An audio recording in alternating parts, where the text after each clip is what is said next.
gutanga ikori n'amatagisi n'umuco mwiza, umuco ngirakamaro. Gutanga ikori bwa mbere impaka itarugagwa ibintu byari bimeze neza, iki kiza cya coronavirus kitaratera, ariko kimaze kuza mwese murabizi ko hari haciye umwaka wose urenga umubona amezi 3 tudashobora kujabuka. Ubu rero turashima Imana ko batwiyumviriye ko umupaka wacu wa Gatumba bakawugurura.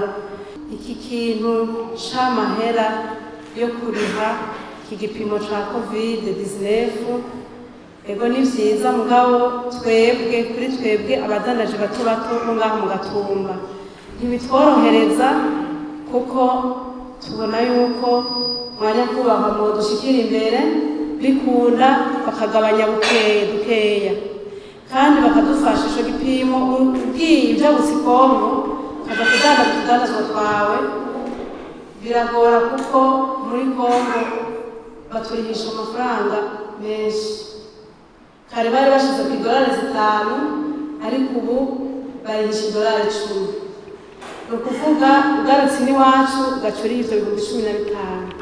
Rero kandi kubera twebwe n'iwacu bikimara umunsi umwe amasaha 28, bodufasha mukatuvugira kugira ngo tworohereze kikamara ico gipimo naho twaba twarishe, basi tukamara nk'iminsi 5 canke 4 canke n'irenga, kuko ahandi kwindi mipaka turavyumva ko hari habamara iminsi 10 canke iminsi 11. Turaho nyene ego turashima ko umupaka uvuguruwe, ariko agize n'umudandaza w'umurundi acaruka aji Kongo ariko arahoterwa cane. Urumva abakongo baravuga ati mwazaga menshi ngo tujabuke, namwe ibintu byanyu ntibishobora kujabuka neza. Bamwe barasahurwa, abandi bagahohoterwa, abadandaza b'abarundi bazira leta ngo yasabye amahera menshi yo ngaho ku mupaka kugira ngo bajabuke.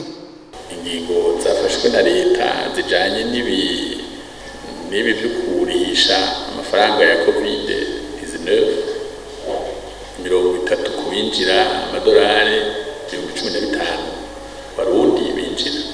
Iki naco ngo kivuga ko je byukuri nibaza ko nkuko waserukiye umushikiranganje udandaje bibuze bazogishikiriza ngira imbere, hanyuma leta izoraba ko navyo nyene bikenewe ko bishoboka ko boraba ingene uko bikora.